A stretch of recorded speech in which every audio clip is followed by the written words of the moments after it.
दोस्तों welcome back to our new video. तो दोस्तों कैसे हैं आप लोग? उम्मीद करते हैं सभी लोग बढ़िया होंगे और अपनी अपनी बोर्ड परीक्षा की तैयारी अच्छी तरह से कर रहे होंगे। तो हम लोग आज बात करने वाले हैं अलंकार के बारे में। ठीक है, सारे अलंकार के बारे में आज हम लोग डिस्कस करने वाले हैं, चाहे वो अनुप्रास अलंकार हो, यमक अलंकार हो, श्लेष हो, कोई भी अलंकार हो। आज हम लोग सारे अलंकार की डिफिनेशन और उसके सारे एग्जाम्पल और सब लोग हम लोग अच्छी तरह से समझने वाले हैं। तो दोस्तों वीडियो में एंड तक बने रहिएगा, आप लोग को बहुत ही नॉलेज इस वीडियो से मिलने वाली है, जिससे आप लोग 8 से 9 नंबर अपने बोर्ड एग्जाम में पा सकते हो। ठीक है, तो हिंदी में, क्योंकि आप लोगों को पता होगा ये टॉपिक जो होता है ये 8 से 9 नंबर का पूछा जाता है। अलंकार कितने तरह के होते हैं, इनके दो दो एग्जाम्पल लिखिए। तो देखिए, पहला हम लोग जो स्टार्ट करने वाले हैं वो है यहाँ पर मेरे पास अनुप्रास अलंकार। ठीक है, तो इसकी हम लोग लक्षण देख लेते हैं। लक्षण बोलें तो डेफिनेशन एक तरह से जो होती है, क्या होती है इसकी डिफिनेशन, कि बार बार एक ही वर्ड की आवृत्ति को हम लोग अनुप्रास कहते हैं। मतलब ऐसा सेंटेंस जिसमें बार बार एक ही शब्द आपसे पूछा जाए।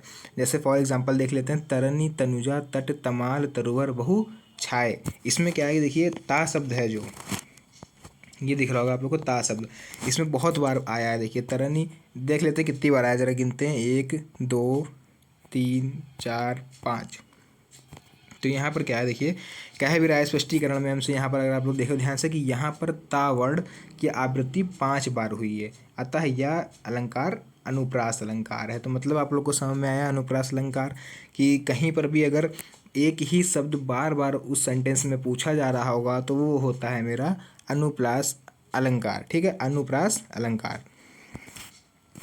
ठीक है, अब देख लेते हैं इसका स्पष्टीकरण। मतलब अगर दूसरा एग्जाम्पल इसका क्या है, हाँ एग्जाम्पल की बात हमने करी थी, तो आप लोग यहाँ पर एग्जाम्पल डाल के क्या लिख दोगे, देखिए पहले तो यहाँ पर इतनी आप लोग ये डिफिनेशन लिख दोगे। ठीक है, इतनी डिफिनेशन लिखने के बाद आप लोग डालोगे नीचे साइड हेडिंग उदाहरण। उदाहरण में आप लोग ये लिख सकते हो।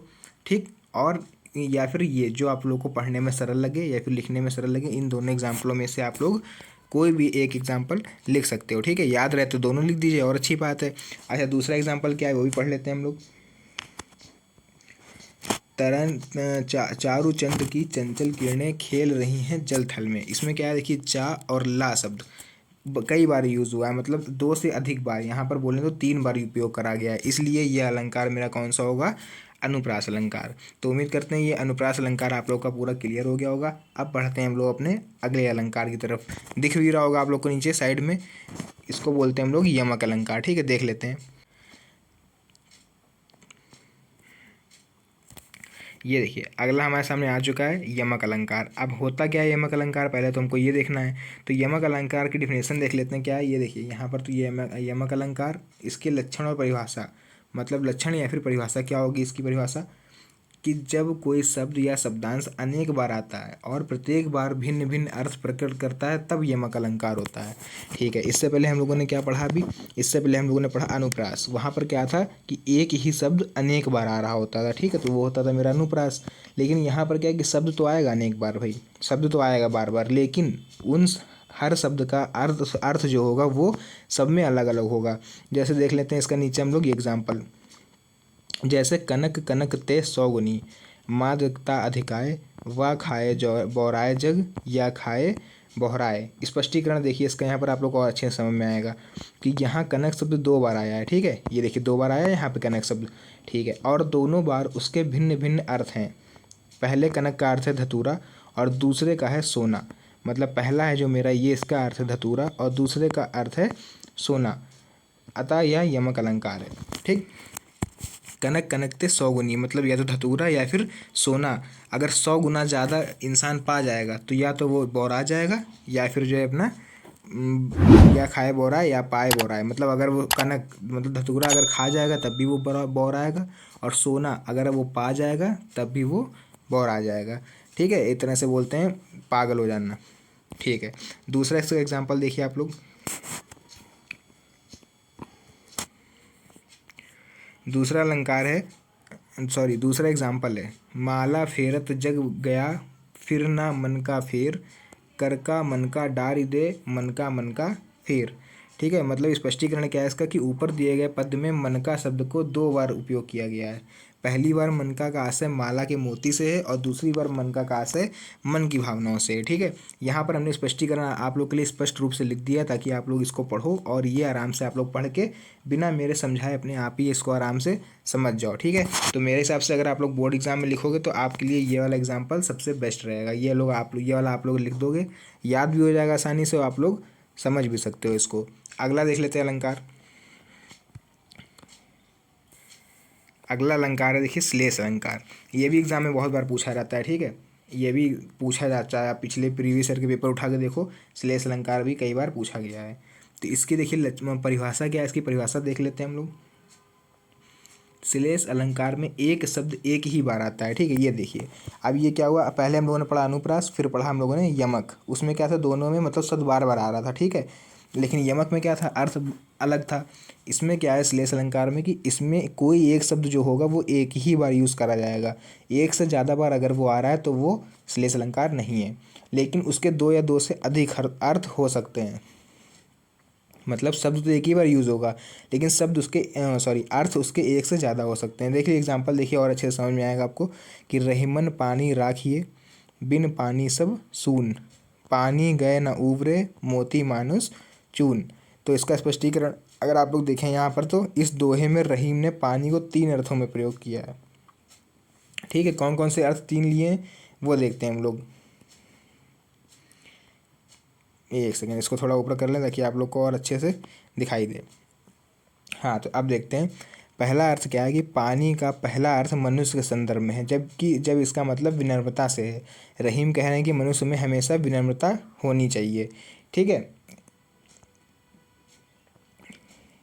दूसरा अर्थ हमारा देख लेते हैं कि पानी का दूसरा अर्थ आभा, तेज या चमक से है। रहीम कहते हैं कि चमक के बिना मोती का कोई मूल्य नहीं है। पानी का तीसरा अर्थ जल से है, जिसे आटे यानी चून से जोड़कर दर्शाया गया है। रहीम का कहना है कि जिस तरह आटे का अस्तित्व पानी के बिना नम्र नहीं हो सकता और मोती का मूल्य उसकी आभा के बिना नहीं हो सकता, उसी तरह मनुष्य को भी अपने व्यवहार में हमेशा पानी की तरह विनम्रता रखनी चाहिए, जिसके बिना उसका मूल्यह्रास होता है। यह एक उदाहरण है श्लेष अलंकार का। ठीक है, तो ये सबसे बड़ी, फिलहाल आपको एग्जाम में ये स्पष्टीकरण नहीं लिखना होता है। मैं आपको बता दें, ये स्पष्टीकरण आपको बोर्ड एग्जाम में नहीं लिखना होता है। आप लोगों को केवल यहाँ से 2 डिफिनेशन लिख देनी है और इतना दोहा लिख देना है इसका। इतने में ही आपको जो 2 से 3 4 नंबर जो भी मिलने वाले होंगे वो इसमें आप लोग को मिल जाएंगे। तो ये स्पष्टीकरण तो फिर हमने आप लोग को समझाने के लिए केवल लिखा हो, ताकि आप लोग को और अच्छे से समझ में आए, आप लोग रटना ना पड़े। आप लोग को एक बार समझ लो, समझ के लिखने में देखिए ज़्यादा नंबर मिलते हैं आपको, भूलोगे नहीं कभी। रट के आप लोग लिखेंगे तो भूलने के चांसेस बने रहते हैं। ठीक है, अगला देख लेते हैं अलंकार। ये दूसरा एग्जाम्पल है, इसका कोई ज़रूरत नहीं है आप लोग को इसको बताने की, इसलिए एक ही हम रखते हैं। अब देखिए अगला देख लेते हैं हम लोग, उपमा अलंकार। उपमा अलंकार क्या होता है भैया कि उपमा शब्द का अर्थ है तुलना। ठीक है, उपमा से ही पता चल रहा है किसी की उपमा देना, मतलब किसी से तुलना करना, कि जब किसी व्यक्ति या वस्तु की तुलना किसी दूसरे व्यक्ति या वस्तु से की जाए तो वहाँ पर उपमा अलंकार होता है। फॉर एग्जाम्पल, सागर सा गंभीर हृदय हो, गिरी सा ऊंचा हो जिसका मन। इसकी तुलना किससे करी जा रही है, देखिए सागर सा गंभीर हृदय हो, मतलब सागर मतलब जैसे समुद्र, सा गंभीर मतलब समुद्र से, जैसे समुद्र की गहराई जितनी होती उतना ही गहरा मनुष्य का हृदय होना चाहिए। और गिरी सा ऊंचा हो जिसका मन, गिरी मतलब होता है यहाँ पर पर्वत, पर्वत से ऊंचा जिसका मन हो। ठीक है,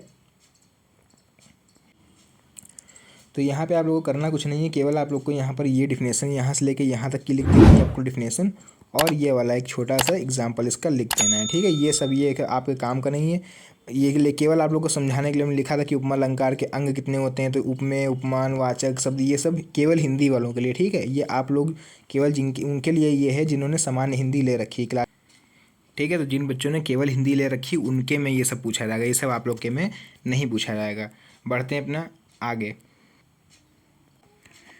तो रूपक अलंकार, यहाँ पर आप लोग को हेडिंग ऊपर दिख रही होगी रूपक अलंकार। ठीक है, तो इसकी सिंपल सी डिफिनेशन जो होती है, परिभाषा क्या है कि जहाँ पर उपमेय में, उपमान में, ठीक है, जहाँ पर उपमेय और उपमान में कोई अंतर ना दिखाई दे वहाँ पर क्या होता है, मेरा रूपक अलंकार होता है। अर्थात जहाँ पर उपमेय और उपमान के बीच के भेद को समाप्त करके उसे एक कर दिया जाता है, वहाँ पर मेरा रूपक अलंकार होता है। एग्जाम्पल देखिए क्या लिखा हुआ है इसका कि उदित उदयगिरि मंच पर रघुवर बाल पतंग, बिकसे संत सरोज सब हर्षे लोचन भृंग। और दूसरा इसका एग्जाम्पल है मैया मैं तो चंद्र खिलौना लय हूँ। तो यहाँ पर इसके 2 उदाहरण दिए गए हों। ये आप लोग छोटे छोटे 2 उदाहरण आप लोग के लिए लिखे हैं हमने, ताकि आप लोग अच्छे से याद कर पाओ इसे, ठीक है। अगला अलंकार देख लेते हैं हम लोग, क्या है, उत्प्रेक्षा अलंकार। अगला अलंकार है मेरा उत्प्रेक्षा अलंकार। तो उस उत्प्रेक्षा अलंकार में क्या कह रहा है कि जहाँ पर उपमेय उपमान के ना होने पर उपमेय को ही उपमान मान लिया जाए, अर्थात जहाँ पर अप्रस्तुत को प्रस्तुत मान लिया जाए, मतलब ऐसी चीज़ जो वहाँ पर प्रस्तुत ना भी हो लेकिन तब भी उसको हम लोग प्रस्तुत मान लें, वहाँ पर होता है उत्प्रेक्षा अलंकार, ठीक है। एग्जाम्पल इसका क्या है कि सखी सहित गोपाल के उर गुंजन की माल, बाहर सोहत मनु पिए दावा नल की ज्वाल। दूसरा है इसका, कह हुई यो उत्तरा के नेत्र जल से भर गए, हिम के कणों से पूर्ण मानो हो गए पंकज नए। देह अलंकार कि जब उपमेय और उपमान में समता देखकर यह निश्चय हो पाता है कि उपमेय वास्तव में उपमेय है या नहीं, मतलब जब किसी भी चीज़ को देख के यह दुविधा बनती है तो संदेह अलंकार होता है। मतलब किसी भी चीज़ को हम देखें और दुविधा हो मन में, संदेह शक पैदा हो, उसको हम लोग बोलते हैं संदेह अलंकार। तो इसका एग्जाम्पल यहाँ पर लिखा हुआ देखिए। दूसरा एग्जाम्पल सबसे बेस्ट एग्जाम्पल है, सारी विच नारी है कि नारी विच सारी है, सारी ही की नारी है कि नारी की ही सारी है। तो ये एग्जाम्पल इसका सबसे बेस्ट है। आप लोग यही वाला पेपर में लिख के आइएगा, यहाँ से यहाँ तक डिफिनेशन आप लोग लिख दोगे संदेह अलंकार और इसका एग्जाम्पल लिख दोगे। अगला देख लेते हैं अतिशयोक्ति अलंकार। तो अतिशयोक्ति अलंकार देखिए क्या कह रहा है हमसे इसमें कि जब किसी व्यक्ति या फिर अतिशयोक्ति, आप अपने लैंग्वेज में समझो कि अतिशयोक्ति मतलब होता है कि किसी भी चीज़ को बढ़ा चढ़ा के कहना, मतलब हो कुछ भी ना, जैसे आप लोग के दोस्त या फिर आप लोग खुद किसी भी चीज़ को बढ़ा चढ़ा के बोल देना, मतलब हुआ कुछ नहीं है लेकिन उसको तिल का ताड़ बना देना, ठीक है। तो वही अतिशयोक्ति अलंकार में आता है। क्या है इसकी डिफिनेशन देख लेते हैं कि जब किसी व्यक्ति या वस्तु का वर्णन करने में लोक समाज की सीमा या मर्यादा टूट जाए तो उसे अतिशयोक्ति अलंकार कहते हैं, ठीक है। मतलब यहाँ से देखिए, जब किसी वस्तु का बहुत अधिक बढ़ा चढ़ाकर वर्णन किया जाए तो वहाँ पर अतिशयोक्ति अलंकार होता है। तो इसके एग्जाम्पल यहाँ पर आप लोग को दिख रहे होंगे, वह सर इधर गांडीव गुण से भिन्न जैसे ही हुआ, धड़ से जयद्रथ का उधर सिर छिन्न वैसे ही हुआ, ठीक है। और दूसरे भी नीचे एग्जाम्पल दिख रहा है, आप लोग कोई भी एग्जाम्पल लिख सकते हो। उसके बाद आपको दिख रहा होगा यहाँ पर भ्रांतिमान अलंकार। ये यहाँ पर मेरा भ्रांतिमान अलंकार कि जब उपमेय में उपमान के होने का भ्रम हो, मतलब किसी भी चीज़ को देख के भ्रम पैदा हो, तो वह अलंकार होता है मेरा भ्रांतिमान अलंकार। जैसे फॉर एग्जांपल यहाँ पर नीचे देख लीजिए, ये लिखा हुआ है एक एग्जांपल, ये सबसे बढ़िया एग्जांपल है, ठीक है। इसका मतलब चीज़ के वहाँ पर होने या ना होने का भ्रम हो जाए, ठीक है। तो इसका एग्जांपल आप लोग को यहाँ पर, हालांकि ये एग्जांपल थोड़े आप लोगों को टफ लग रहे होंगे, तो इसका अलंकार आप लोग लिख सकते हो, आपको अगली वीडियो में देखने को मिल जाएगा। तो आप लोग अगर नए हो तो चैनल को सब्सक्राइब करके रखिए, और क्योंकि अगली वीडियो में आप लोग को रस, छंद और दोहा, सोरठा ये सब आप लोग को नेक्स्ट वीडियो में देखने को मिलेगा, ठीक है। तो फिलहाल आज की वीडियो को हम लोग यहीं पर एंड करते हैं, मिलते हैं नेक्स्ट पार्ट में बहुत ही जल्द। तब तक के लिए धन्यवाद।